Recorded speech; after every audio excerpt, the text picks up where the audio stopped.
The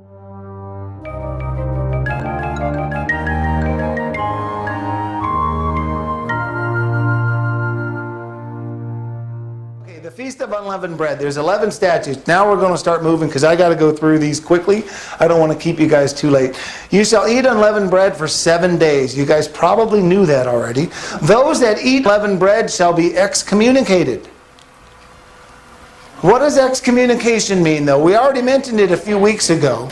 But the soul that doeth aught presumptuously is to be excommunicated. Presumptuously is the Hebrew word yod, which means a hand, the open one, indicating power, means, or direction. Ram is the other Hebrew word associated with that, to be high, actively, to rise or raise, exalt self, or haughty.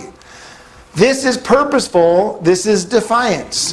This is not if you accidentally eat leavened bread. This is when you look at God and say, no, I'm going to do it anyways. I know better, but I'm going to do it anyways. Have you ever said to your son, I mean, it's one thing when your son does something wrong, but it's another thing when you say, but I told you so.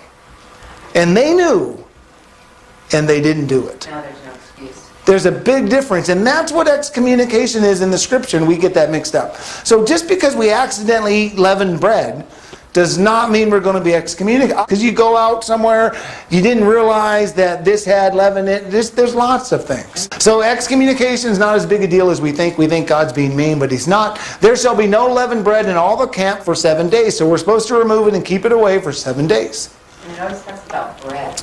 It's bread. It's always bread. A Sabbath is to be kept, no servile work. A holy convocation is to be kept. So this is all on the 15th of Aviv. We're supposed to go to church, learn God's law and fellowship, and not supposed to work on the first of the 7 days. 2 bulls, 1 ram, and 7 lambs will be offered as a burnt offering. Remember what burnt offerings were for? Burnt offerings were, well, I think we're going to get to that in a minute. 1 kid goat is offered as a sin offering. The offerings were for the nation. The burnt offering, remember, is a contract offering. They were renewing their covenant with God. Every time you see a burnt offering, that's what it is. It's a contract ratification, or it's renewing the covenant because you've sinned. When you're in breach of contract, you've got to renew the contract. Once you breach the contract, it's severed. This is why every morning and evening they did a burnt offering before the tabernacle started service. It's renewing the covenant. The sin offerings, to make atonement for sin, they were confessing their sins as a nation. They are to blow the trumpet over all offerings. We're going to see that a lot because it's on every single feast.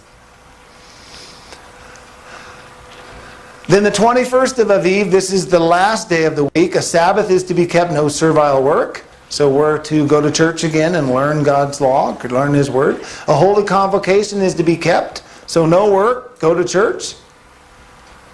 And you shall keep this feast forever. This is always something to be kept forever.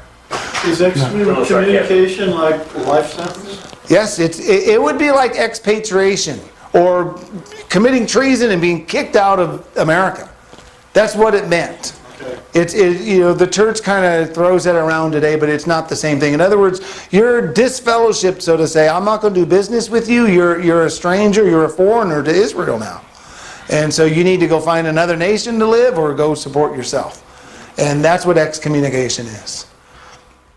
So looking at that chart again, the 10th day you're to set a lamb aside. Then on the 14th day you're to prepare for the Passover. The 15th day starts the Feast of Unleavened Bread. And that starts when sun sets. Not at midnight. Passover is actually eaten on the 15th day of the Feast of on the 15th day, the first day of the Feast of Unleavened Bread. You prepare it, and then right when sun goes down, now your first meal for the Feast of Unleavened Bread is the Passover. That's how it works.